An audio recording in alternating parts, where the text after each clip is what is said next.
একটা গল্পের সিনেমা দেখে বেরিয়েছেন, কেমন লাগছে? একজন নারী চরিত্রে অভিনয় করেছে অভিনেত্রী বাদন, কেমন ছিল ওনার অভিনয়টা? আচ্ছা, এশা মুভিটা দেখে বের হয়েছি এবং এক কথায় বলতে গেলে অসাধারণ। এর বেশি আর কিছু বলতে চাই না। লাইক ২ জন হচ্ছে নারী লিড যে ক্যারেক্টারটা করেছে। মাধন আপুর মানে অ্যাক্টিং তো বরাবরই অনেক সুন্দর। সেই সাথে হচ্ছে পূজা এশার যে ক্যারেক্টারটা করেছে দুর্দান্ত ছিল। দুজনের পারফরম্যান্স, দুজনের যেই জায়গায় যেই এক্সপ্রেশন দেওয়ার কথা, যেই স্কিল দেখিয়েছে তারা অসাধারণ। আচ্ছা, এই যে নতুন একটা গল্পের সিনেমা দেখেছেন, এরকম গল্পের সিনেমা কি আরো চান? অবশ্যই আরও চাই এই ধরনের যারা থ্রিলার বা হচ্ছে যারা এরকম একটু থ্রিলিং যেই ইগুলা পছন্দ করে তাদের জন্য এই মুভিটা বেস্ট। আমি সব দর্শকদেরকেই আহ্বান করব সবাই যাতে হলে এসে এই মুভিটা দেখে। সব মুভির পাশাপাশি এই মুভিটা আমি মনে করি যে নারীদের জন্য ইন্সপায়ারিং একটা জায়গা এবং এই মুভিতে একটা লাস্টে যে মেসেজ দিয়েছে সেটা হচ্ছে সব থেকে বেশি ইন্সপায়ারিং। লাইক মানুষ তার কর্মের ফল যে এই পৃথিবীতেই ভোগ করে যায় সেটা অনেক সুন্দর করে এই মুভিতে দেখানো হয়েছে। আমরা যতটুকু লক্ষ্য করেছি যে আপনি তাণ্ডবও দেখেছেন। হ্যাঁ, তাণ্ডব দেখেছেন, তাণ্ডবের ভিতরে কোন অভিনয়টা আপনার ভালো লেগেছে? কার অভিনয় প্রেমে পড়েছেন? তাণ্ডব মুভির প্রত্যেকটা ক্যারেক্টারই আমি বলবো যে প্রত্যেকের জায়গায় অসাধারণ করেছে। আর সব থেকে স্পেশালভাবে যেটা বলতে হয় সেটা ছিল জয়া আহসান আপুর অ্যাক্টিংটা, তার থেকে চোখ সরানোই যাচ্ছিল না। সাকিব খান তো বরাবরই হিট, কিন্তু জয়া আহসান আপুর মুভি।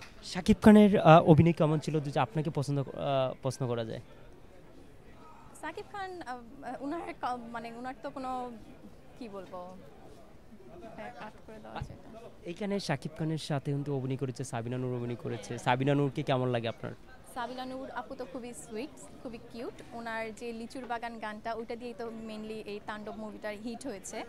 সো সেও তার জায়গা থেকে যতটুকু দেওয়ার ততটুকু দিয়েছে। সবাই সবার ক্যারেক্টারটা পারফেক্টলি এখানে প্রেজেন্ট আপনি করেছে। দেখতে এত সুন্দর, এত স্মার্ট, আপনাকে যদি কোনো প্রডিউসার অথবা কেউ যদি আপনাকে যদি অফার করে সিনেমা, কি করবেন? আপাতত আমার ইচ্ছা নাই। যদি আপনাকে অফার করে কেউ?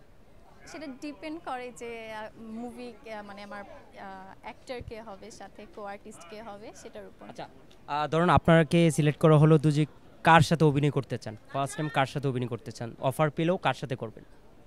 আচ্ছা, অফার পেলে অবশ্যই সাকিব খানের সাথেই করব, যেহেতু উনি এখন সুপার হিট অ্যাক্টর। সো ওনার সাথেই। শাকিব খানের কোন সিনেমাটা লাস্ট দেখা হয়েছিল আপনার? লাস্ট এই যে তাণ্ডবটাই দেখেছি। আর তুফান আসছিল, বরবাদ ছিল, বরবাদ সবগুলাই দেখা হয়েছে, হলে এসে দেখা হয়েছে ঈদের টাইমে। সো শাকিব খানের অভিনয়ের স্কেল কি কিছুটা চেঞ্জ হয়েছে, মানে যেটা আপনাকে যদি প্রশ্ন করি? হ্যাঁ, অবশ্যই মুভির এক মানে স্কিল তো চেঞ্জ হয়েছে, প্লাস তার যেই বর্তমানে যে লুক, যে অ্যাপিয়ারেন্সটা সেটা তো একদম মানে 360 ডিগ্রিতে চেঞ্জ হয়ে গিয়েছে। সো এই জিনিসটা এখন অডিয়েন্সদের অনেক অ্যাট্রাক্ট করে। শাকিব খানকে উদ্দেশ্য করে কি বলতে চান? রায়ান রাফি, শাকিব ভাই কি বলতে চান? ভাইয়া আমি উনিদেরকে যদি উদ্দেশ্য বলতে করে আমি হ্যাঁ এই যে হুম? হ্যাঁ উনিদেরকে উদ্দেশ্য করে কি বলতে চান? আমি চাই এই মুভি তারা যেন আরো এরকম এই ধরনের আরো ব্লকবাস্টার মুভি করে এবং আমরা যাতে সবাই